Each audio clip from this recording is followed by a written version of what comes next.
28 डिसेंबर हा बारामतीकरांसाठी काळा दिवस. आपण पाहिलं की 28 डिसेंबरच्या सकाळी विमान दुर्घटनेमध्ये उपमुख्यमंत्री अजितदादा यांचा यामध्ये दुर्दैवी मृत्यू झाला. त्यांच्याबरोबर इतर 4 सहकाऱ्यांचा देखील मृत्यू झालेला आहे. आणि याच विषयी आपल्याबरोबर राष्ट्रवादी शरद पवार गटाचे प्रवक्ते विकास लावांडे हे आपल्याबरोबर आहेत. त्यांनी या जी अपघात झालेला आहे या अपघाताविषयी शंका उपस्थित केलेली आहे. त्यांचं म्हणणं आहे की हा अपघात नसून हा अजितदादांचा घात केलेला आहे. विकास लावांडे आपल्याबरोबर आहेत. मला सांगा, पहिल्यांदा तुम्ही अपघात झाल्या या ज्या काही प्रतिक्रिया आहेत ते व्यक्त केलेल्या आहेत, काय झालं असावं नक्की? खरं तर अजितदादा एक मोठा नेता होता. अजितदादांच्या जाण्यामुळं खूप मोठं नुकसान महाराष्ट्राचं झालेलं आहे. पवार कुटुंबियावर प्रचंड मोठं दुःख आहे. अजितदादा प्रेमी जे लोक आहेत ते प्रचंड अजून दुःखातून सुद्धा अनेक लोक सावरलेले नाहीत. आणि इतका मोठा नेता जातो, तो जो अपघात सांगितला जातोय, मी पहिल्याच दिवशी खरं तर संशय व्यक्त केला. याचं कारण असं, अजितदादा हे स्वतःची प्रचंड काळजी घेणारे नेते होते. मी अजितदादांना अतिशय जवळून ओळखतो.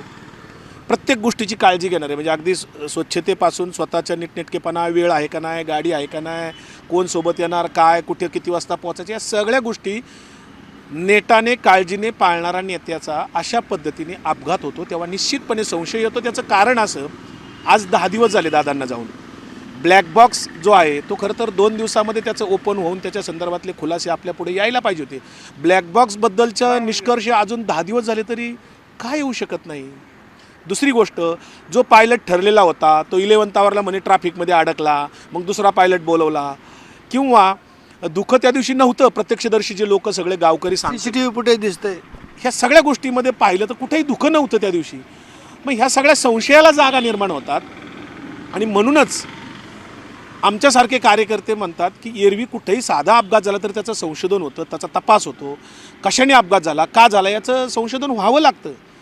पण अजितदादासारखा VVIP एक मोठा नेता, राज्याचे उपमुख्यमंत्री असलेलं व्यक्तिमत्व, जे विमान होतं त्याच्याबद्दल सुद्धा अनेकांनी संशय व्यक्त केलेले आहेत. नंतर आता मी काही विमानतज्ञ नाही, पण विमानातले जे कोणी तज्ज्ञ पायलट आहेत अनेकांच्या मुलाखती ऐकल्यानंतर युरोप कंट्रीजमध्ये या विमानांना बंदी होती, किंवा 23मध्ये या विमानाचा अपघात झालेला होता.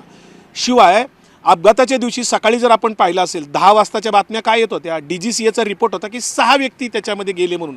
तुम्ही आत्ताही प्रत्येक चॅनलचं फुटेज काढून बघा, DGCAने 6 व्यक्ती गेल्याचं त्याच्यात बातम्या दिलेल्या आहेत. आणि नंतर 5चा आकडा, नंतर मात्र 2 तासानंतर दुपारी 5च नावं पुढे येतात. म्हणजे हे सगळं जे काय त्यातला संशयाला जागा निर्माण करून देणाऱ्या गोष्टी आहेत, त्याच्यामुळं आम्हाला असं वाटतं की याचा तपास उच्चस्तरीय न्यायिक पातळीवर झाला पाहिजे. अनेकांनी संशय व्यक्त केलेला आहे. हा काय आरोप नाही आहे. आमचं म्हणणं चौकशी तर होऊ द्या, का अपघात होऊ शकतो, हा कशामुळे झाला. दादा, त्यांचा ड्रायव्हर सांगतो की मी दादांना म्हटलं होतो की आपण पुण्याला बाय रोड जाऊ, आणि दादा नको म्हणतात.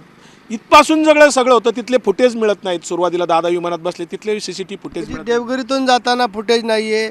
मध्ये ज्या कॅनवाय जात होता अजितदादांचा ते फुटेज तुम्ही म्हणताय की मिळालेलं नाही आहे. आणि ज्या एअरपोर्टवर गेल्यानंतर दादा विमानात बसतात का त्याचे देखील फुटेज अजून मिळालं नाही, असा तुमच्यावर, म्हणून हा संशय. म्हणूनच आमचं म्हणणं आहे की याची उच्चस्तरीय न्यायिक पातळीवर चौकशी झाली पाहिजे. याचं दूध का दूध, पाणी का पाणी झालं पाहिजे. संशयाला जागा ठेवता कामा नये. आणि काही लोक याच्यामध्ये राजकारणही करत असतील. म्हणजे काल अंजली दमानी यांचं स्टेटमेंट मी संध्याकाळी पाहिलं. अंजली दमानियाचे मिस्टर शासनाच्या कुठल्या तरी कमिटीमध्ये आहेत. खरं तर अंजली दमानिया जेव्हा बोलतात तेव्हा त्या वेग बोलल्या का, त्यांनी जी काही नावं घेतली तर ते सुद्धा कशाच्या आधारे घेतली अंजली दमानी यांनी ती नावं, याचं सुद्धा अंजली दमानी यांनी खरं स्पष्टीकरण द्यायला हवं. कारण त्यांनी ठोस नावं घेतली, संशय व्यक्त केला आहे. तर हे सगळ्या गोष्टी ज्या आहेत, मग अंजली दमानी यांना कोणी बोलायला लावलं का, त्यांचा बोलवता धनी कोणी वेगळा आहे का, हे सगळ्या गोष्टी होतात. किंवा या अनुषंगाने तपास जर होणारच नसेल, आज 10 दिवस झाले ब्लॅक बॉक्समधलं रिपोर्ट अजून पुढे आले नाहीत, तर मात्र निश्चितपणे संशय व्यक्त करावा असा वाटतो. कारण अजितदादा हे साधंसुद्धा व्यक्तिमत्व नव्हतं. लाख मेले तरी चालतील, लाखांचा पोशिंदा गेला नाही पाहिजे, अशी आपल्याकडे एक जुनी म्हण आहे. अजितदादा गेल्यामुळे महाराष्ट्राचं खूप मोठं नुकसान झालेलं आहे. बहुजन समाजाची चळवळ किंवा पुरोगामी सेक्युलर विचाराच्या चळवळीला खूप मोठं एक पोकळी निर्माण झालेली आहे. अजितदादांचं जे काय जाणं आहे हे धक्कादायक आहे. आणि ते न पटणारं आहे. अजूनही लोकांचा विश्वास बसत नाही. दादा खरंच गेलेत का? आपल्याच पक्षाचे नेते आमदार रोहित पवार यांनी काल पत्रकार परिषदेमध्ये सांगितलं आहे की या संदर्भात मी मुंबई येथे जे काय आहे ते 9 तारखेनंतर स्पष्ट करणार आहे. काही त्यांना बाबी सापडल्यात या अपघातामध्ये? नाही, आता ते त्यांनाच विचारावं लागेल. त्यांना काय इनपुट्स मिळाले असतील, ते फॉलोअप करतायत त्या विषयाचा. तर कदाचित त्यांच्याकडे काही माहिती एक्स्ट्रा असू शकते. माझ्याकडे ती माहिती नाही आहे. तर आपण पाहतोय की एकंदरीत जी अजितदादांचा अपघात झाला 28 तारखेला सकाळी 28 तारखेला अजितदादा देवगिरीहून निघताना त्याचे देखील फुटेज मिळालेलं नाही आणि रस्त्यामधून जाताना अजितदादा कुठल्या मार्गे गेले जात असताना त्या कॅनवाईचं फुटेज अजून देखील मिळालेलं नाही आणि अजितदादा खरंच विमानात बसले होते का याचं देखील फुटेज अद्यापपर्यंत मिळालेलं नाही. त्यामुळं हा अपघात कशामुळे झाला याची तर चौकशी होईलच, परंतु हे जी काय आता शंका उपस्थित केल्या जातात या शंकेला काही जणांनी काहीतरी झालेलं आहे आणि अजितदादा अजूनही आपल्यासोबतच आहे अशीच देखील शंका उपस्थित केली. परंतु अजितदादांचा हा दुर्दैवी अपघात सगळ्यांनाच दुःख देऊन गेलेला आहे. आपण बघतो की याची चौकशी होईल आणि जे काही सत्य समोर येईल ते आपण पाहणारच आहोत. व्हिडिओ जर्नलिस्ट गणेश कदमसह जितेंद्र जाधव, न्यूज 18 मराठी, बारामती.